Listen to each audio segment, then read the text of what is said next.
చూడండి, ప్రకటన గ్రంథము 3వ అధ్యాయం.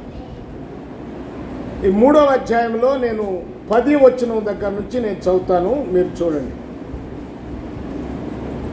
నీవు నా ఓర్పు విషయమైన వాక్యమును గైకొంటివి గనుక భూనివాసులను శోధించుటకు లోకమంతటి మీదకి రాబోవు శోధన కాలములో నేనును నిన్ను కాపాడెదను. నేను త్వరగా వచ్చుచున్నాను. ఎవడును నీ కిరీటమును అపహరింపకుండానట్లు నీకు కలిగిన దానిని గట్టిగా పట్టుకొనుము. జయించు వానిని నా దేవుని ఆలయములో ఒక స్తంభముగా చేసేదను. అందులో నుండి వాడికి మీదట ఎన్నటికి వెలుపలికి పోవడు. మరియు నా దేవుని పేరును పరలోకములో నా దేవుని యొద్ద నుండి దిగివచ్చుచున్న నూతనమైన యెరూషలేమును నా దేవుని పట్టణపు పేరును, నా క్రొత్త పేరును వాని మీద వ్రాసెదను. సంగములతో ఆత్మ చెప్పుచున్న మాట చెవిగలవాడు వినుగాక. ప్రభునందు ప్రియులారా, ఈ ప్రకటన గ్రంథములో 7 సంఘాల గురించి వ్రాయబడింది. మనము 6వ సంఘాన్ని గురించి, ఫిలదెల్ఫియా సహోదర ప్రేమ, ఈ ఫిలదెల్ఫియా సంఘమును గురించి వ్రాయబడిన సంఘటనలను మనము ధ్యానం చేస్తూ ఉన్నాం. ఇది మనం ఒక్కొక్క మాటను ధ్యానం చేస్తే చాలా రోజులు పడుతుంది. అందుకని నేను క్లుప్తంగా చెప్పుకుంటా వస్తున్నాను. గత వారం మీకు చెప్పాను, నా ఓర్పు విషయమై మీరు వాక్యమును గైకొన్నారు. ఓర్పు అంటే ఏమిటో చెప్పబడింది. అంటే మనం లోకములో ఉన్న ఓర్పును గురించి కాదు ప్రభు చెప్పేది.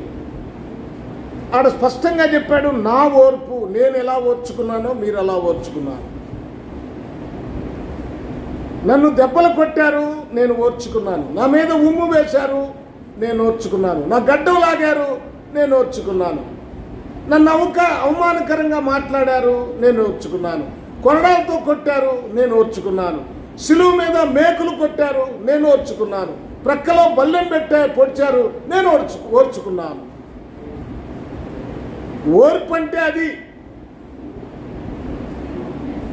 నా ఓర్పు విషయం, నా ఓర్పు ప్రభువు ఓర్చుకున్నట్లుగా ఈ సంఘము ఓర్చుకుంది. ప్రభువు మనస్సు ఈ సంఘానికి ఉంది. అందుకే నీవు నా ఓర్పు విషయమై వాక్యమును గైకొంటివి గనుక, వాక్యానుసారంగా బ్రతికిన సంఘం, రాబోవు శోధన కాలములో నిన్ను తప్పిస్తాను. నేను కూడా శోధన గురించి మీకు చాలా విషయాలు చెప్పాను. ఆ భయంకరమైన ఉగ్రత దినమని, అది ఉరి దినమని, అది ఉపద్రవము కలుగు దినమని, చాలా విషయాలు గత వారం మీకు జ్ఞాపకం చేశాను. ఈ వారంలో మనం జ్ఞాపకం చేయాలి. ఉరి దినము లేక ఆ ఉగ్రత శోధన దినము నుండి మనల్ని తప్పిస్తాడు. దేవుడు ప్రేమ కలిగిన వాడు. తన బిడ్డల మీదకి ఎప్పుడు శిక్షను తీసుకురాడు. ఆయన వేసే శిక్ష తన బిడ్డలకు కలగదు. లోకములో సాతానుడు మనల్ని అనేక రకాలుగా శోధిస్తాడు. సాతాను శోధన భక్తుల మీదే ఉంటుంది. ఒక ఆయన అడుగుతున్నాడయ్యా, నేను చాలా భక్తిగా ఉన్నాను, ప్రభు కోసం ప్రయాసపడుతున్నాను, నాకు ఎన్నో కష్టాలు వస్తున్నాయని. వస్తాయి, వాళ్ళకే వస్తాయి కష్టాలు. లోకములో బ్రతికేవాడు సాతాను సంబంధికి కష్టాలు ఎందుకు వస్తాయి? దేవునిలో బ్రతికేవాడికే కష్టాలు వస్తాయి. కష్టాలు అనేది వచ్చేది ఎవరికంటే భక్తిగా బ్రతికే వారికే సాతానుడు వస్తాడు. అర్థం కాలా? అందుకని నిజమైన భక్తి కలిగిన వారు హింస పొందుతారని బైబిల్ చెప్తుంది. అయితే దేవుడు వేసే శిక్ష దేవుని పిల్లలకు ఉండదు. నోవహు కాలములో వాడ కట్టిన తర్వాత నోవహు కుటుంబము వాడలోనికి వెళ్ళిన తర్వాతే జలప్రళయం వచ్చింది. అంతేనా? ముందు వచ్చిందా? జలప్రళయములో దేవుని నమ్మినటువంటి నీతిమంతుడైనటువంటి నోవహు ఆయన కుటుంబం మీదకి జలప్రళయం రాలేదు. జలప్రళయము పైన వారు ఉన్నారు, కింద జలప్రళయం ఉంది. చూడండి, ఆ శోధన నోవహు కాళ్ళ కింద ఉంది కానీ నోవహు తల మీదకి మాత్రం రాలేదు. పాతాళ జలము బయటకు వచ్చింది, ఆకాశ తూములు తెరవబడ్డాయి, ప్రజలందరూ కొట్టుకుపోతున్నారు, ప్రపంచమంతా నాశనం అయిపోతా ఉంది, అల్లాడుతూ ఉన్నారు. కానీ నీతిమంతుడుగా విశ్వాసముగా ఉన్న నోవహు మాత్రము రక్షించబడ్డాడు. హల్లెలూయా. ప్రభునందు ప్రియులారా, అలాగే లోతు నీతిమంతుడుగా ఉన్నాడు గనక నీతిమంతుడైన లోతు కుటుంబము దేవదూతల చేత బయటికి ఏడ్చబడి వారి కుటుంబము బయటికి వచ్చిన తర్వాతే సొదొమ పట్టణము తగలబెట్టబడింది. ఆ ప్రజలందరూ నశించిపోయారు, కాలిపోయారు. కారణం ఏమిటంటే దాని పాపమే దానికి ఆ గతి తెచ్చింది. దానికి ఆ గతి ఎలాగొచ్చిందంటే పాపము. వాళ్ళ బ్రతుకు నిండా పాపము. చిన్న పిల్లలని కాదు, పెద్ద పిల్లలని కాదు, అక్కడంతా వ్యభిచార సంబంధమైన జీవితం కనపడుతుంది. అందుకనే సొదొమ నాశనమైపోయింది. యెరికో పట్టణాన్ని చూసినప్పుడు యెరికో పట్టణంలో రాహాబు అనే వేశ్య వేగుల వారిని చేర్చుకొని వారికి ఆతిథ్యం ఇచ్చి వారి ప్రాణములను కాపాడి మీ దేవుడే నిజమైన దేవుడు అని విశ్వసించి యెహోవాను అంగీకరించి ఉన్నది గనక యెహోషువ చెప్పాడు, మీకు ఆశ్రయం ఇచ్చిన ఆ రాహాబు ఇంటి వారిని బయటికి తీసుకురమ్మని. ఆ ఇంటి వారందరూ బయటికి వచ్చిన తర్వాతే ఆ పట్టణాన్ని కాల్చేశారు.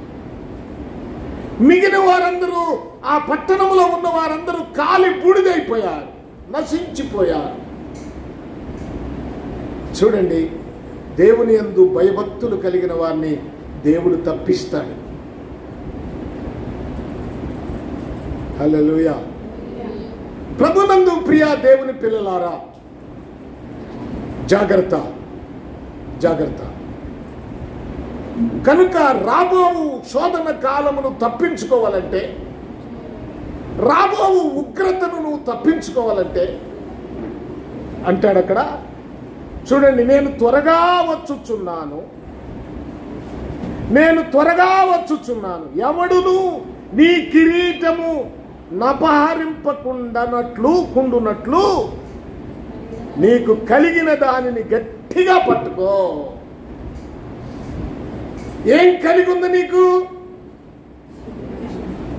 పొలమా, ఇల్లా, ఉద్యోగాల? దేనిని పట్టుకోమన్నాడు? భౌతికమైన దానిని దేవుడు పట్టుకోమని చెప్పడు. అది ఉంటే ఉంటుంది, పోతే పోతే, దాని గురించి ఆలోచించొద్దు అంటాడు. నీ ఇల్లు ఉంటే ఉన్నాయి, పోతే పోయినాయి. నీ పొలము ఉంటే ఉంది, పోతే పోయింది. నీ ఉద్యోగం ఉంటే ఉంది, పోతే పోయింది. కానీ నువ్వు పట్టుకోవాల్సింది ఏంటంటే, నేను నీకు ఇచ్చిన రక్షణ.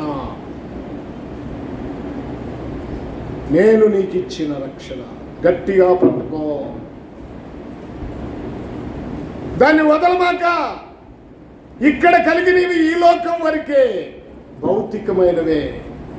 కానీ దేవుడిచ్చే రక్షణను గట్టిగా పట్టుకుంటే, ఆయన ఇచ్చిన విశ్వాసమును గట్టిగా పట్టుకుంటే చూడండి, ఆ శోధన కాలము నుండి తప్పించబడతావు. ప్రార్థన జీవితం. ఈ రోజున ఇవన్నీ గాలి కొదిలేస్తున్నారు. చాలామంది జీవితాల్లో ప్రార్థన లేదండి, విశ్వాసము లేదు, వారి జీవితాల్లో వాక్యమును అనుసరించట్లేదు, ఇష్టం వచ్చినట్లుగా ప్రవర్తిస్తున్నారు. ప్రౌఢు, గర్వం, హృదయం నిండా గర్వం పెట్టుకుంటున్నారు. ఇక్కడ నీ గర్వం సాగుద్దేమో, రేపు దేవుడు వచ్చినప్పుడు అణిసివేస్తాడు. గర్విష్ఠుల గర్వము నలిచి పాట పడతారుగా, నీ గర్వం నిన్ను నాశనానికి తీసుకెళ్తే. ప్రియులారా, అందుకనే జాగ్రత్త, జాగ్రత్త.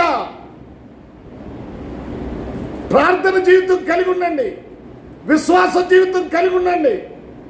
క్రైస్తవులు మేము అని చెప్పుకోవటం కాదు. అసలు క్రైస్తవులు అంటే ఎవరు? క్రైస్తవులు అంటే ఎవరు? క్రైస్తవులు అంటే క్రీస్తును ధరించుకున్న వారు మాత్రమే క్రైస్తవులు. ప్రతి వాడు ఎవర్రా? మేము క్రైస్తవులం. ఎవడరా? మేము క్రైస్తవులు. ఎవడరా నువ్వు క్రైస్తవుడు అని నిన్ను చెప్పింది? నీ బ్రతుకు మారలేదు. నువ్వు త్రాగుబోతువి, దొంగవి, వ్యభిచారివి, మోసగాడివి, అబద్ధాల కోరివి, చండాలమైన జీవితాన్ని జీవిస్తావు. నువ్వెలా క్రైస్తవుడు అవుతావు? సిగ్గులేదు నీకు ఆ మాట చెప్పడానికి? సిగ్గు పడకుండా నేను క్రైస్తవుడు అని చెప్పుకుంటావా? ఇంకా నయం మనకి. ఆ పల్లెటూర్లకు వెళ్తే సంఘ పెద్దలంట, వాడికి 2 పెళ్ళాలు ఉంటాడు, వాడు సంఘ పెద్ద. వాడు తాగుబోతాడు, బజార్లోనే స్మోకింగ్ చేస్తూ ఉంటాడు, బీడీలు తాగుతూ ఉంటాడు, సిగరెట్లు తాగుతుంటాడు, వాడు సంఘ పెద్ద.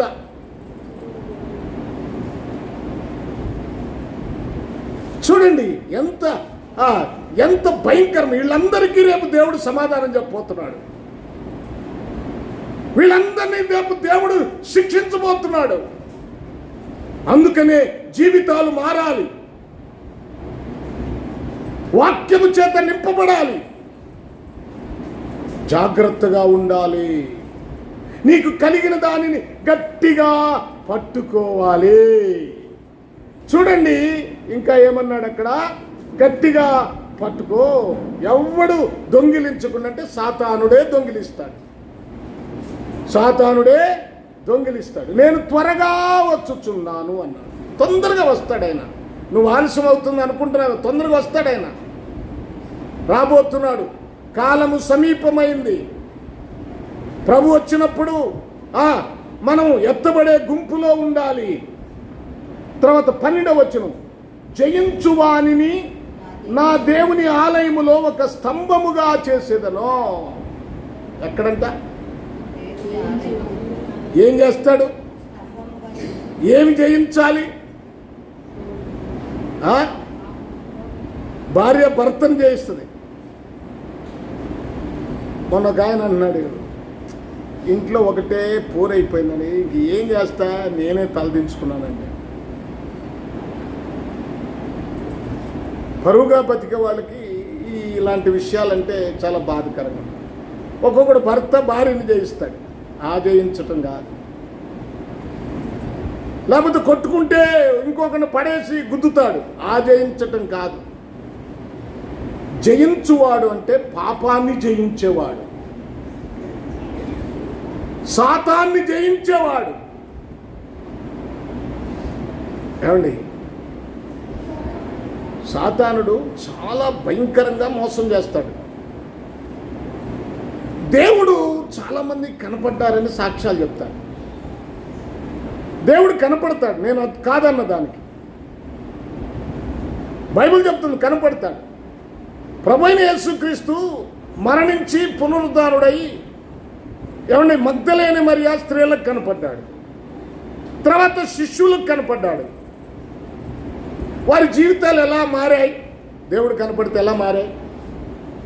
శిష్యులు పేతురు వీళ్ళందరూ మరణానికి, అంతకుముందేమో అబద్ధం ఆడిన పేతురు తను చచ్చిపోవటానికి నన్ను తల్ల క్రిందులుగా సిరివేయండి అని చెప్పాడు. చూసారా? అపోస్తలుడైన పౌలు వస్తూ ఉంటే దమస్కు వద్ద ప్రభువైన యేసుక్రీస్తు కనపడ్డాడు. కనపడ్డ తర్వాత అతని జీవితం ఎలా ఉంది? మళ్ళీ అబద్ధం ఆడాడా? మోసం చేశాడా? ఎవరినైనా హింసించాడా? కొట్టాడా? ఆయనే కొట్టించుకున్నాడు, ఆయనే అవమానం పొందాడు. కానీ ఆయన జీవితం సంపూర్ణంగా మారిపోయింది. బ్రతుకుటే క్రీస్తే, చావైతే లాభం. దేవుడు కనపడితే అలా జీవిస్తారు. ఇప్పుడు కొంతమంది సాక్ష్యాలు చెప్తారు, తెల్లటి అంగి వేసుకొని నిలువు గడ్డం పెంచుకొని నాకు రాత్రి దేవుడు కనపడ్డాడు అంట. నేను దాన్ని ఏమి అబ్జెక్షన్ చేయట్లా. అసలు కనపడింది నీకు దేవుడేనా? నీకు దేవుడు కనపడితే నీ బ్రతుకు మారిందా? దయ్యం కూడా కనపడుద్ది దేవుళ్ళలాగా. మరి సాతానుడు వాని దూతలు వారు వెలుగు దూత వేషం వేసుకొని వచ్చారంట. వెలుగు దూత వేషం వేసుకున్నారు వాళ్ళు. వెలుగు దూత ఎవరు అమ్మా? యేసు ప్రభువారు. యేసు ప్రభువారు వెలుగు దూత, సాతానుడు కాదు. అయితే సాతానుడు ఏం చేస్తున్నాడు? వెలుగు దూత వేషం వేసుకొని వస్తున్నాడు. అలాగే సాతానుడు కూడా యేసు ప్రభు వేషం వేసుకొని నీకు కనపడతాడు. నువ్వు నువ్వు మాయలో పడొద్దు, నాకు కనపడ్డాడని. అది ఆయన నిజంగా నీకు కనపడి ఉంటే నీ బ్రతుకు మారిపోద్ది. ఇక నీ జీవితం ఎలా ఉంటుందంటే క్రీస్తు స్వారూప్యంలోనికి వెళ్తాడు. అలా అయితేనే యేసు ప్రభు కనపడతాడు. ఇప్పుడు అదే ఇక్కడ మనం జ్ఞాపకం చేసుకోవాల్సింది. ఏమంటున్నాడు?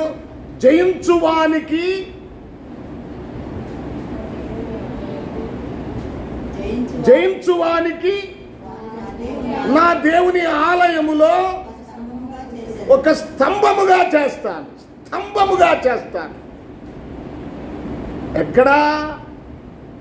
దేవుని ఆలయం. స్తంభం అంటే ఎలాంటిది? ఇప్పుడు ఈ బిల్డింగ్ ఉంది, ఈ బిల్డింగ్కి ఇదిగో స్తంభాలు ఉన్నాయి. ఇప్పుడు ఈ బిల్డింగ్ని మోస్తున్నంత ఎవరు? స్తంభాలు. అలాగే దేవుని ఆలయములో స్తంభముగా చేస్తానంటే దాని అర్థం ఏమిటి? నీవు దేవుని సంఘాన్ని మోయాలి అని. స్తంభాలు మోస్తాయి, నువ్వు కూడా మోయాలి. సంఘము యొక్క బాధ్యత ఉంటుంది నీకు. బాధ్యత లేని వ్యక్తులుగా ప్రవర్తిస్తున్నారు. స్తంభములని చూడండి. యాకోబుకు పేరుంది, యోహానుకు పేరుంది, ఏమండి పేతురు గారికి పేరుంది. చదవద్దులేండి, టైం చాలదు. ఇవన్నీ మనం గలతీలకు రాసిన పత్రిక 2వ అధ్యాయం 9వ వచనంలో చూస్తాం. వద్దు, చదవద్దు. స్తంభము అంటే స్థిరత్వమునకు గుర్తు. మన విషయం ఒకటి చదువుదాం. తిమోతికి రాసిన మొదటి పత్రిక 3వ అధ్యాయం 15వ వచనం. ఇది చదవాలి. తిమోతికి రాసిన మొదటి పత్రిక, శీఘ్రముగా నీ యొద్దకు వచ్చుతునని నిరీక్షించుచున్నాను.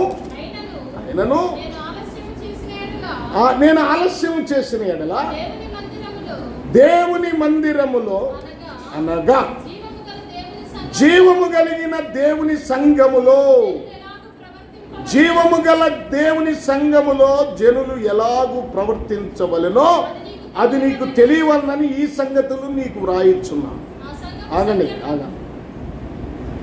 జీవము కలిగిన సంఘములు అంటే బ్రతికున్న సంఘం. చచ్చిన సంఘాలు కూడా ఉన్నాయి. మనం ఇప్పుడు 7 సంఘాలు ధ్యానం చేస్తూ ఉన్నాం.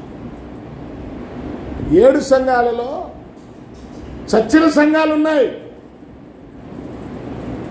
రేపు మీకు నెక్స్ట్ చెప్పబోయే లవోదికయ సంఘం పూర్తిగా చచ్చిన సంఘం. అది 2 సంఘాలు చచ్చిన సంఘాలు ఉన్నాయి. 2 సంఘాలు బతికిన సంఘాలు ఉన్నాయి, 3 సంఘాలు మంచి చెడు 2 ఉన్న సంఘాలు. ఇప్పుడు ఈ సంఘము చచ్చిన సంఘమా, బ్రతికిన సంఘమా? బ్రతికిన సంఘమా, చచ్చిన సంఘమా? బ్రతికిన సంఘం అయితే నువ్వు ఎలా ప్రవర్తిస్తున్నావు? సంఘము ఎడల నీకే బాధ్యత ఉంది?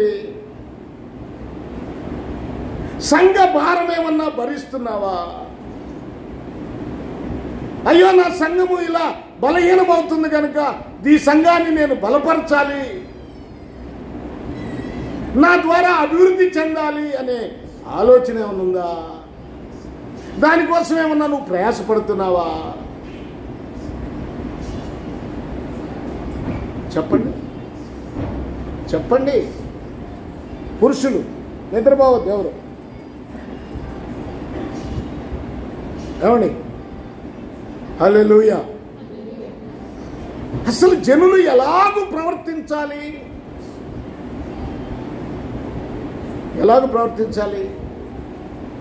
చూడండి, మనం ఏం చేయాలి తెలుసా? ప్రార్థనకి ఎవరు రాలేదో వాళ్ళ దగ్గరికి వెళ్ళాలి. ఎవరు? పాస్టర్ గారు ఏం చేస్తాడంటారు? పాస్టర్ గారు కాదు వెళ్ళేది, విశ్వాసులు నీవే వెళ్ళాలి. ఏమా నిన్న ఆదివారం ఎందుకు రాలేదు? ఏమైంది? ఏం బాధ వచ్చింది? హాస్పిటల్కి వెళ్ళావు, అయ్యో ప్రార్థన చేద్దాం, దేవుడు బాగు చేస్తాడు.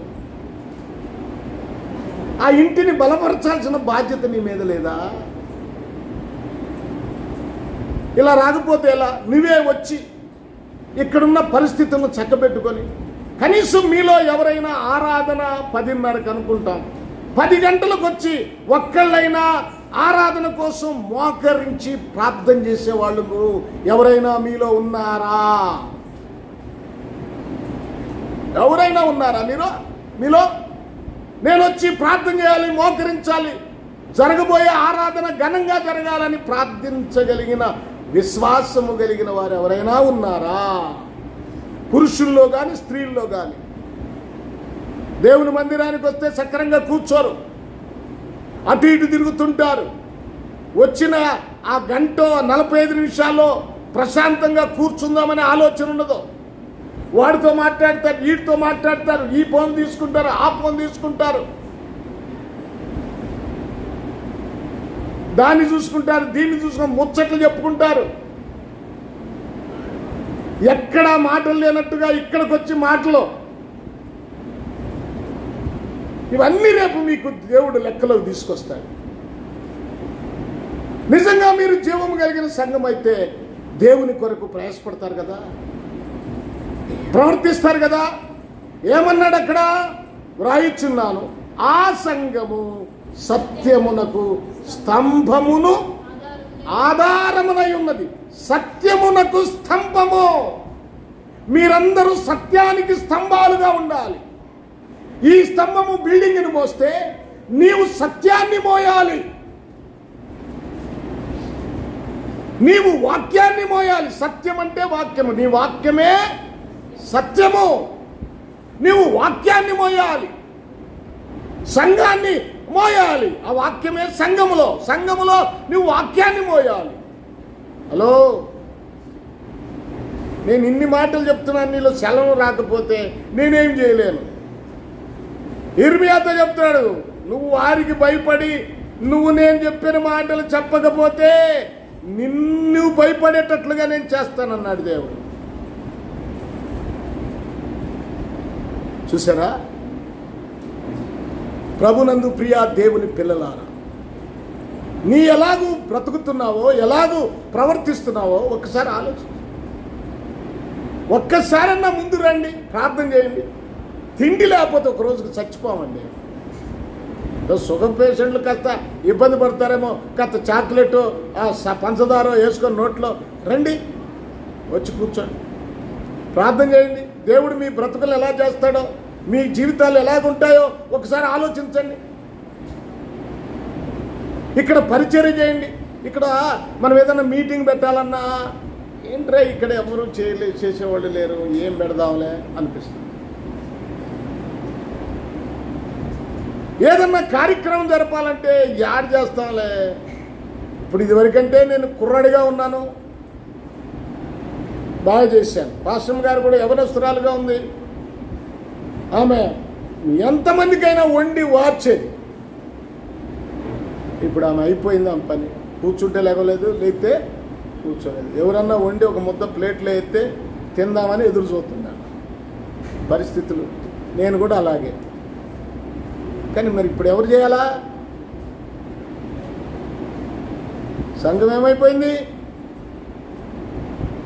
ఎప్పుడో వచ్చి ఎప్పుడో వెళ్ళిపోతే, ఈరోజు అట్టగా మీటింగులు అంట. ఎప్పుడొస్తావు మీటింగ్కి? వాక్యం చెప్పేటప్పుడు వస్తావు. మరి ముందొచ్చి ఎప్పుడు వెళ్తావు? అయిపోగానే ఆమె అనగానే వెళ్ళిపోతావు. మరి ఎక్కడ?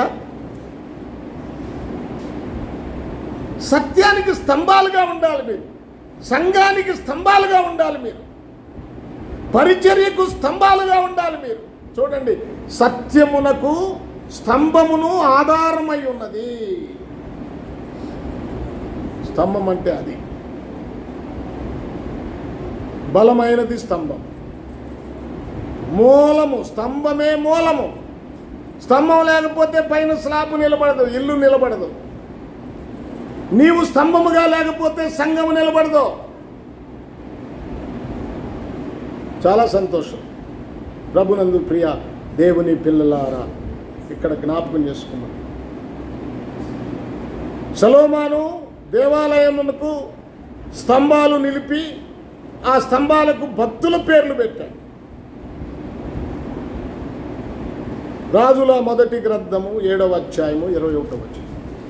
రాజుల మొదటి గ్రంథము 7వ అధ్యాయము 21వ వచనం. త్వరగా చదవండి. రాజుల మొదటి గ్రంథము 7వ అధ్యాయము. ఎత్తించెను కుడి పార్శ్వమున స్తంభమునకు ఏం పెట్టాడు? యాకీసు, యాకీను, యాకీను, యాకీను అని పేరు పెట్టాడు. ఎవరు? యాకీసు కూడా ఉన్నాడు. యాకీను అని పేరు పెట్టాడు. అతడు యాజక సంబంధమైన వాడు. మరొక స్తంభానికి ఏం పేరు పెట్టాడు? బోయాజు అని పేరు పెట్టాడు. బోయాజు ఎవరు? భూస్వామి. అసలు బోయాజు ఎవరు? దావీదుకి ముత్తాత. దావీదు తాత, తాతకు తండ్రి. ఇప్పుడు దావీదు బోయాజు వంశములో వచ్చాడు, రాజు అయిన. పేర్లు చూడండి అంటే చక్క పెట్టాడు. మనం ఎవరము? యాజకులము, రాజులము. దేవుని సంఘములో ఎలాగ పనిచేయాలి? మనం యాజకులుగా పనిచేయాలి. మన రాజు యేసుక్రీస్తు గనక ఆయన కుమారులుగా మనం పనిచేయాలి. మీరు రాజులైన యాజక సమూహము.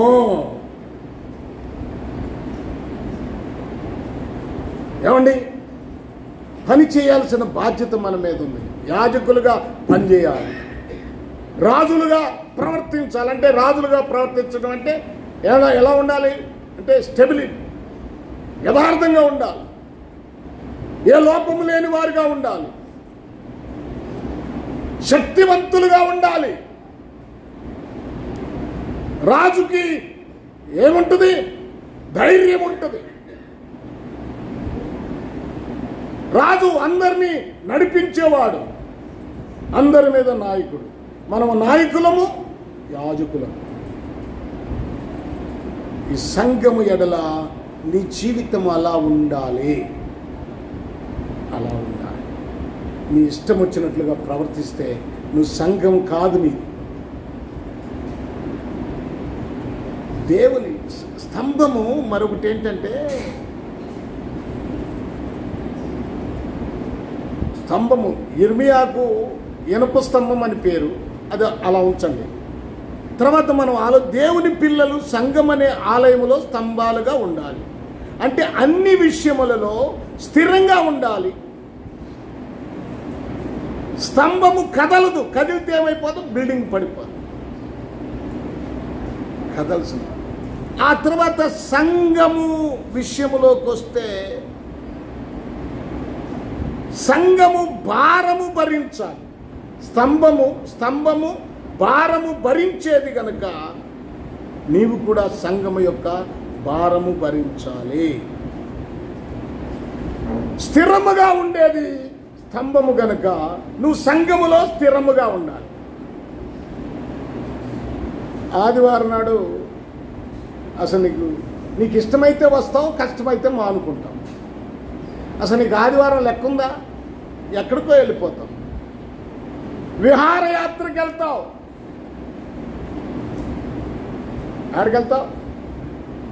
విహారయాత్రకి వెళ్తావు. ఆదివారం నాడు పిక్నిక్ వెళ్తావు. మొన్న ఎవడో వెళ్ళాడంట. మొన్న యాడికి వెళ్ళారంటే ఎక్కడికి వెళ్ళారు? అది ఏదంటే అక్కడ సముద్రం ఉంటుంది చూడు, చీరాల దగ్గర, లేకపోతే బాపట్ల, సూర్యలంక. ఆదివారం నాడు తీరింది వీళ్ళకి సూర్యలంక వెళ్ళటానికి. అసలు ఈ విషయంలో ఈ క్రైస్తవులు ఏమనాలో, ఈ విశ్వాసులు ఏమనాలో, మళ్ళీ ప్రభు బలలో పాల్గొంటే సిగ్గు లేదండి వీళ్ళకి. నేను ఇంకంతకన్నా ఏమీ మాట్లాడలేను. సిగ్గుమాలిన జనులారా కూడిరండి. నేను అనలేదు, ఇది ఎవరన్నారు? దేవుడే అంటున్నాడు. అరే ఎన్ని మేలులు చేశాను మీకు, నేను దేవుడిగా మిమ్మల్ని కనపరుచుకున్నాను, అయినా నీవు సిగ్గు లేకుండా ప్రవర్తిస్తున్నారేంటి? మీరు ఎలా పడితే అలా నడుస్తున్నారేంటి? మీరు దేవుని బాధది, దేవుని బాధ. హల్లెలూయా. ప్రభునందు ప్రియులారా, స్థిరముగా ఉండాలి. ఆదివారం ఆరాధన అంటే ఆరాధనే. ఒక్కరోజు కూడా నీ జీవితంలో పోగొట్టుకోకూడదు. ఈ పని చేయాలి. భారం భరించాలంటే భరించాలి సంఘం. ఏమండి, మరొక విషయం ఏంటంటే కదలని జీవితం ఉండాలి మన జీవితంలో. కనుక ఇక్కడ అంటాడు, నేను జయించువానికి నా దేవుని ఆలయమును ఒక స్తంభముగా చేసేది, అందులో నుండి వాడు ఇక మీదట ఎన్నటికీ వెలుపలకి పోడు. అంటే దేవుని సంఘములో నుంచి, దేవుని సన్నిధిలో నుంచి వెలుపలికి పోడంటే లోక సంబంధమైన స్థితిలోనికి వెళ్ళడు. హల్లెలూయా, హల్లెలూయా. ప్రభునందు ప్రియులారా, గమనించండి. ముగిస్తాను. ఈరోజు మనకు ప్రభు బల్ల ఆరాధన కూడా ఉంది కనుక వెంటనే ముగిస్తాను. Praise the lord, praise the lord. కూర్చో. దేవుని గొప్ప నామానికి మహిమ కలుగును గాక. హల్లెలూయా. అంటే ఆ ఫిలదెల్ఫియా పట్టణంలో ఎక్కువ భూకంపాలు వస్తాయి. ఆ భూకంపం వచ్చినప్పుడల్లా వాళ్ళు బయటికి పరిగెడతా ఉంటారు, చాలా బాధపడుతూ ఉంటారు. ఇప్పుడు బాధపడుతున్నావు, రేపు నిన్ను స్తంభంగా చేస్తాను, ఇక నువ్వు వెలుపలికి వెళ్ళాల్సిన అవసరం లేదు, నేను స్థిరపరుస్తాను అని ప్రభు వాగ్దానం చేస్తున్నాడు. తర్వాత చదువుకుందాం. ఎన్నటికీ అందులో నుండి వాడు ఇక మీదట ఎన్నటికీ వెలుపలికి, మరియు ఏం రాస్తాడంట? నా దేవుని పేరును, పరలోకములో నా దేవుని యొద్ద నుండి దిగి వచ్చుచున్న నూతనమైన యెరూషలేమును, నా దేవుని పట్టణపు పేరును, నా క్రొత్త పేరును వారి మీద. ఎన్ని పేర్లు రాస్తున్నాడు? ఎన్ని పేర్లు రాస్తున్నాడు? దేవుని పేరు, పరిశుద్ధ పట్టణం పేరు, మళ్ళీ ఏమంటున్నాడు? నా పేరు. ఎన్ని మొత్తం? ఒక ఇంటి మీద పేరు రాసుకున్నారనుకోండి, ఆ ఇల్లు ఎవరిది? ఆ పేరున్నవాడిది ఆ ఇల్లు, అంతేనా? ఇంకెవరిదాన్ని అవుతుందా? పేరున్నవాడిది ఆ ఇల్లు. అలాగే ఇక్కడ నీ మీద దేవుని పేరు రాస్తున్నాడు. అంటే నువ్వు ఎవరు మనిషివని, ఎవరికి సొంతం? నీవు దేవునికి సొంతం. ఇక్కడ 3 పేర్లు: యెరూషలేమును, నూతన యెరూషలేమును పట్టణం. అంటే ఇది పరిశుద్ధాత్మకు సాదృశ్యం. మూడోది నా పేరు అన్నాడు. నా పేరు. అసలు ఈ ఉత్తరం ఎవరు రాస్తున్నారు? యేసుక్రీస్తు రాస్తున్నారు కదా. పైన చూడండి, దావీదు తాళపు చెవి కలిగి ఎవడును వేయి లేకుండా తీయువాడును, ఎవడును తీయలేకుండా వేయువాడునైనా సత్య స్వరూపియగు పరిశుద్ధుడు చెప్పు సంగతులేమో. సత్య స్వరూపి ఎవరు? పరిశుద్ధుడు ఎవరు? తాళం చెవి కలిగిన వారు, అధికారం కలిగిన వాడు ఎవరు? పరలోకము మీద అధికారం, భూలోకం మీద అధికారం, పాతాళం మీద అధికారం, ప్రకృతి మీద అధికారం, మరణం మీద అధికారం, అన్ని అధికారాలు కలిగిన వాడు ఎవరంటే ప్రభు అయిన యేసుక్రీస్తు. ఈ యేసుక్రీస్తే రాస్తున్నాడు. నా క్రొత్త పేరు. రేపు అసలు యేసు ప్రభు కొత్త పేరు ఏమిటో ఇంతమందికి ఎవరికి తెలియదు. ఆయనకు ఒక క్రొత్త పేరు ఉంది. అది ఎప్పుడు బయలుపరచబడుద్ది అంటే రేపు మనం పరలోకానికి వెళ్ళేటప్పుడు బయలుపరచబడుద్ది. మన పేరు రాసేస్తాడు, మన మీద రాస్తాడు ఆయన. ఇప్పుడైతే బిరుదులు చాలా ఉన్నాయి. ఇప్పుడు ఆయనకి ఇమ్మానుయేల్ అని పేరు పెట్టబడింది, ఆయనకి యేసు అని పేరు పెట్టబడింది. అభిషక్తుడు గనక క్రీస్తు అని కూడా అంటాం. కానీ రేపటి దినమున ఆయన క్రొత్త పేరు మన మీద రాయబోతున్నాడు. ఆ పేరు రాయించుకోవాలి అమ్మ, ఆ పేరు రాయించుకోవాలి. జాగ్రత్త, జాగ్రత్త. Praise the lord. Hallelujah, hallelujah, hallelujah. ఆ పేరు రాయించుకుంటారా? రాయించుకునే జీవితమేనా మీది? ఈ 3 పేర్లు మనందరి మీద రాయాలి కదా ఆయన. ఆ రాయాలంటే ఆయనకు తగ్గట్టుగా మనం ప్రవర్తించాలి కదా, మనం బ్రతకాలి కదా.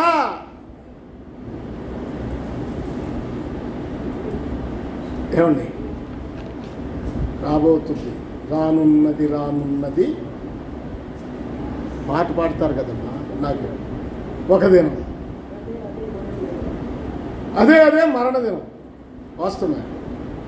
మరి ఆయన పేరు రాయించుకునే దినం ఒకటి రాబోతుంది. రాబోతుంది కనుక జాగ్రత్త. ఈ పేరులు నీ మీద రాసుకోవాలి. నువ్వు ఆయన సొంతం కావాలి. ఏమన్నాడు చివరికి? నా క్రొత్త పేరును వాని మీద వ్రాసగలను, సంగములతో ఆత్మ చెప్పుచున్న మాట చెవిగలవాడు. నీకు చెవులుంటే ఇప్పుడు దాకా నేను అరిచిన మాటలు వినండి. వినటం అంటే ఏంటి? అనుసరించండి. వినుగాక అంటే అనుసరించమని అర్థం, అంతేనా? గైకొనమని అర్థం, ఆ మాటల ప్రకారం నడవమని అర్థం. నడవకపోతే ఎవరు చేయగలిగింది? కనుక ఫిలదెల్ఫియా అంటే సహోదర ప్రేమ. దేవుడు మన మీద ప్రేమ చూపిస్తున్నాడు. మనం ఒకరి ఎడల ఒకరి ప్రేమ చూపించాలి. ఫిలదెల్ఫియా సంఘాన్ని దేవుడు ఎంతగా ఆశీర్వదిస్తున్నాడో చూడండి. నేను శోధన కాలం నుండి తప్పిస్తాను, ఉగ్రత నుండి తప్పిస్తాను, అగ్నిగుండం నుండి తప్పిస్తాను, నా పేరు నీ మీద రాస్తాను, నీవు నా మహిమలో ఉంటావు అని ప్రభు చెప్తాడు. అలాంటి జీవితాన్ని మనము అనుసరిద్దాం. అలాంటి జీవితాని కోసం మనం ప్రయాసపడదాం. దేవుడి మాటలు మనందరి కొరకు ఆశీర్వదించునుగాక. తలలు వంచండి.